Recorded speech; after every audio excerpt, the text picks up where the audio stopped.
So let's talk reduced penalties. Well, one of the most impactful changes under the recent amendments is the restructuring of penalty assessments, which now seem to strike a better balance between enforcement and fairness for employers. Notably, these reforms reduce penalties for technical violations and provide relief for employers who can demonstrate good faith efforts to comply with the labor code. So I've listed some of them here for you, so let's go through them quickly. Reduce penalties for wage statement violations. Previously, wage statement violations would result in $100 violations per employee per pay period. Under the new PAGA reform, it imposes a reduction of that penalty to $25 per employee per pay period if the employee could promptly and easily determine accurate information from the wage statement alone, or if the only violation is failing to accurately list the employer's name and address, and the employee would not be confused or misled about the correct identity of their employer. You should note that the reduced penalty for the wage statement violations does not apply to employers who fail to provide a wage statement at all during any of the pay periods at issue. So the baseline requirement here is that at least during the time that's at issue in the matter, that pay statements or wage statements, pay stubs were in fact issued. That's the threshold there. And I think there is an omission of the word "not" in the asterisk portion on the bottom of this slide, and I apologize for that because I think that is a substantive omission. So I want to be clear. The reduced penalty does not apply to employers who fail to provide a wage statement. Okay. The next item is reduced penalties for isolated violations. Here, if a violation resulted from an isolated, non-recurring event that did not extend beyond the lesser of 30 consecutive days or 4 consecutive pay periods, the PAGA penalty is capped at $50 per aggrieved employee per pay period. The next area of reduced penalties are for derivative violations, sometimes referred to as stacking. Anthony touched on it, and we'll also discuss this a little more later, but in a nutshell, the PAGA reforms eliminate derivative or stacking of civil penalties for underlying wage violations, which permitted plaintiffs to seek multiple penalties based on one labor code violation. And whether the courts will interpret this as a tacitly allowing stacking of non-derivative penalties remains to be seen.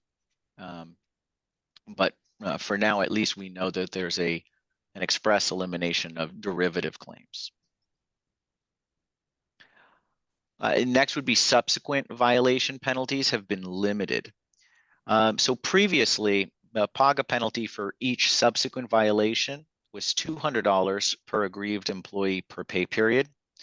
And while the new penalty is still $200 per aggrieved employee per pay period, this aggravated penalty has been limited and applies now only if, 1, within 5 years preceding the alleged violation, the LWDA or any court issued a finding or determination to the employer that its policy or practice giving rise to the violation was unlawful. Or 2, if the court determines that the employer's conduct giving rise to the violation was malicious, fraudulent, or oppressive.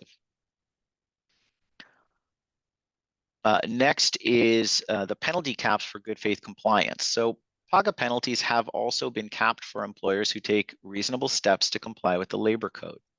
And depending on the scenario, which I'll explain in the next slide, the penalty will be capped at either 15% or 30% of the penalty sought. So let's go to the next slide and take a look at that. There are 2 scenarios where an employee can cap PAGA penalties by showing they have taken all reasonable steps to comply with the law.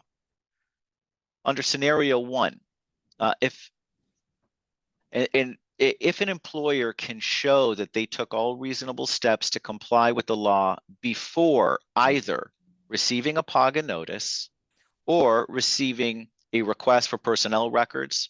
This would be a request under Labor Code sections 226, 432, or 1198.5. The PAGA penalty under this scenario would be capped at 15%. And that 15% is 15% of the violation that's being sought. So by way of example, if the violation at issue was $100 per pay period per employee, and scenario 1 applied, that violation now can be no more than $15 per employee per pay period. So that's a significant reduction. And keep in mind, these reductions are caps. It still allows the court to have discretion to assess a lower penalty amount. Scenario 2 is if an employer can show they took all reasonable steps to comply with the law within 60 days after receiving a PAGA notice, the PAGA penalties would be capped at 30%. So same thing, using the same quick example, though, under scenario 2, this is now after you've received a PAGA notice, but in a timely fashion, you take reasonable steps to comply with the law. You could argue that it is now capped at 30%. And so for a $100 violation, now the maximum penalty would be only $30. So in both scenarios, the key is all reasonable steps. So what does that mean? All reasonable steps includes, but is not limited to, conducting periodic payroll audits and taking action in response to the results of the audit, disseminating lawful written policies, training supervisors on applicable labor code and wage order compliance, and or taking appropriate corrective action with regard to supervisors. Now, whether the employer's conduct was reasonable is going to be evaluated by the totality of the circumstances, and it considers the size and resources available to the employer, as well as the nature, severity, and duration of the alleged violations. And it is possible to take, quote unquote, all reasonable steps, yet still have evidence of a violation.